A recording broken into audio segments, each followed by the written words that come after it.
नमस्कार दोस्तों, स्वागत करती हूँ आपका एक और छोटी सी कहानी के साथ। उम्मीद करती हूँ ये कहानी आपको ज़रूर पसंद आएगी। अगर पसंद आए तो एक लाइक और एक कमेंट करना न भूलें। तो चलिए कहानी को शुरू करते हैं। माँ जी देखे मैं आप सबके लिए क्या लेकर आई हूँ। शालिनी ने अपनी सास उमा जी से कहा। शालिनी सास ससुर पति ननद जेठ सबके लिए महंगे कपड़े लेकर आई थी, सिवाय जेठानी रमा के। शाम को किचन में रमा को जाते देखकर शालिनी ने कहा, भाभी सुनिए ना, ये लीजिए जेठ जी और बच्चों के लिए नया टैबलेट लेकर आई थी। रमा ने कहा, शालिनी एक बात तुम्हें मैंने पहले भी समझाया था और आज भी कह रही हूँ, इतने महंगे गिफ्ट हर महीने लाने की क्या जरूरत है। पैसों की बचत भी करना सीखो। आज की बचत ही कल हमारे काम आती है। तुम पूरी तनख्वाह क्यों खर्च कर देती हो? पूरी एक महीने की मेहनत के बाद ये पैसे आते हैं और तुम खर्च में एक पल भी नहीं लगाती। मैं तुम्हें तुम्हारी भलाई के लिए ही कह रही हूँ। इतना सुनते ही शालिनी को गुस्सा आ गया। उसने कहा, भाभी मुझे पता था कि आप अपना लेक्चर जरूर देंगी, इसलिए मैं आपके लिए कुछ नहीं लाई, ना आगे से लेकर आऊंगी। दरअसल आप ये सब मेरी भलाई के लिए नहीं, अपनी जलन में कह रही हैं। आपको जलन होती है कि मैं आपसे ज्यादा कमाती हूँ। आप सबके लिए इतने महंगे गिफ्ट ला ही नहीं सकती, क्योंकि इसके लिए बड़ा दिल चाहिए, जो आपके पास तो बिल्कुल भी नहीं है। आप एक मिडिल क्लास कंजूस औरत हैं। यह सब सुनकर रमा की आंखों में आंसू आ गए। वो अपने कमरे में जाने लगी। तभी उमा जी ने कहा, रुको रमा, शालिनी बड़ों से बात करने का ये तरीका तुम्हें सिखाया गया है। रमा ने तुम्हारी भलाई के लिए तुम्हें बचत करने के लिए कहा और तुम उसको जलन और कंजूसी का नाम दे रही हो। आज एक बात मेरी तुम ध्यान से सुन लो। तुम्हारे ये महंगे गिफ्ट या कोई और चीज मेरी बहू रमा की जगह नहीं ले सकता। और हाँ, अपनी इस बात के लिए तुमको एक दिन पछतावा जरूर होगा। शालिनी वहां से पैर पटकते हुए गुस्से में अपने कमरे में चली गई। शालिनी ने अपने पति अमन को ये बात बताई।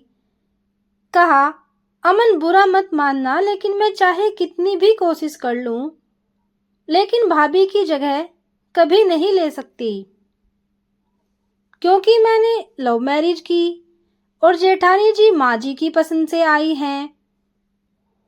इसलिए माँ जी भाभी को ज्यादा प्यार करती हैं। और वहां हुई पूरी बात बताई। तब अमन ने कहा, शालिनी आज एक बार फिर मैं भी तुमको समझा रहा हूं कि तुम जितना गलत भाभी को समझती हो, वो उतनी ही समझदार और सुलझी हुई हैं। तुमसे वो कभी जलन ही नहीं रख सकती, क्योंकि उन्होंने ही पूरे घर को हमारी शादी के लिए राजी किया था। देखो अमन, तुम भी नहीं समझ रहे। मैं कोई छोटे मोटे घर की बेटी नहीं, मुझे पैसों की कोई कमी नहीं। मैं अपने शौक के लिए ही नौकरी करती हूँ, वरना मैं जो चाहूँ वो मेरे पापा मुझे तुरंत दिला दें। पापा का इतना बड़ा बिजनेस है, मैं क्यों बचत की चिंता करूं? शालिनी ने कहा। अगले दिन रविवार को शालिनी दोस्तों के साथ घूमने जा रही थी। तभी उसकी नजर हॉल में बैठी जेठानी पर गई।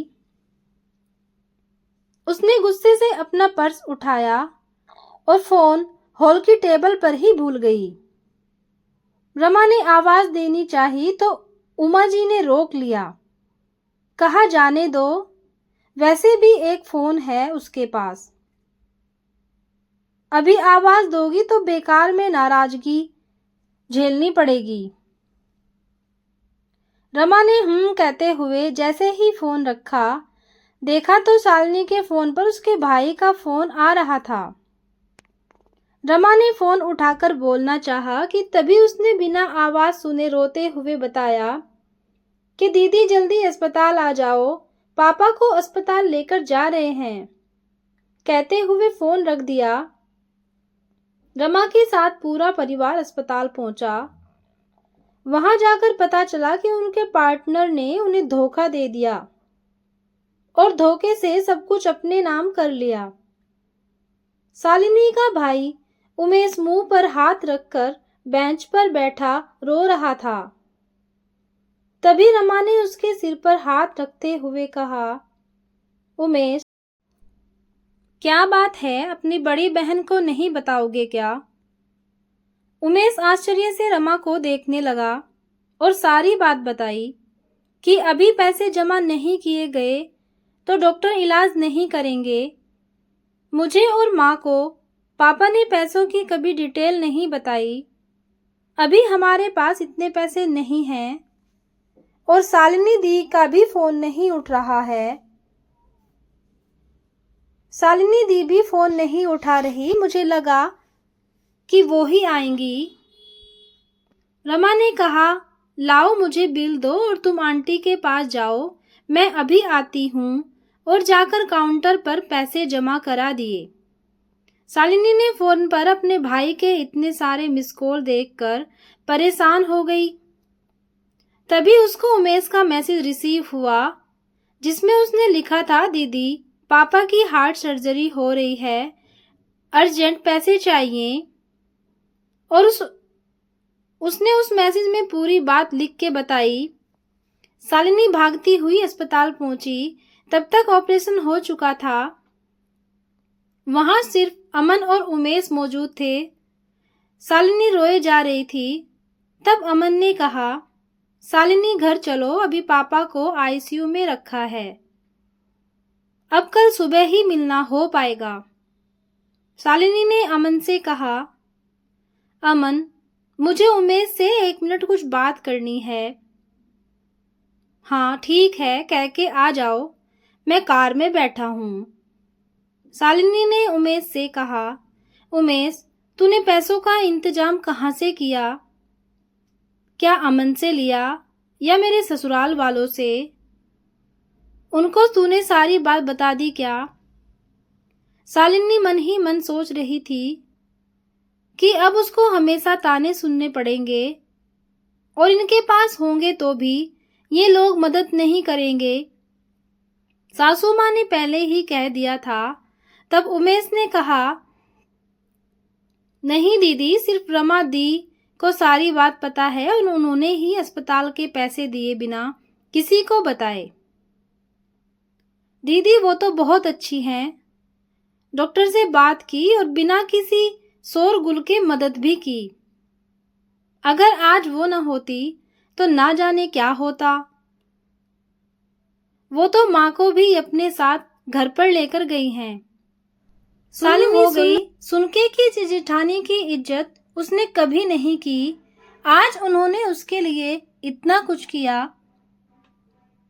घर पहुंचकर उसने देखा कि रमा उसकी माँ का सिर दबा रही थी।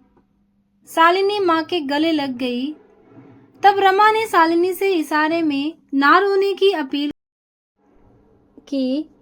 शालिनी अपने आंसू को रोकते हुए बोली, माँ, मैं चेंज करके आती हूँ। शालिनी ने अमन से कहा, अमन जरा भाभी को कमरे में भेजना।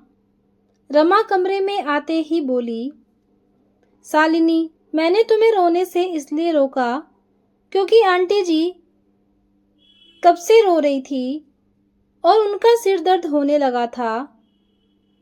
वो घर पर अकेली रहती तो ज्यादा सोचती, इसलिए यहाँ ले आई कि हम सबके बीच उनको अच्छा लगेगा।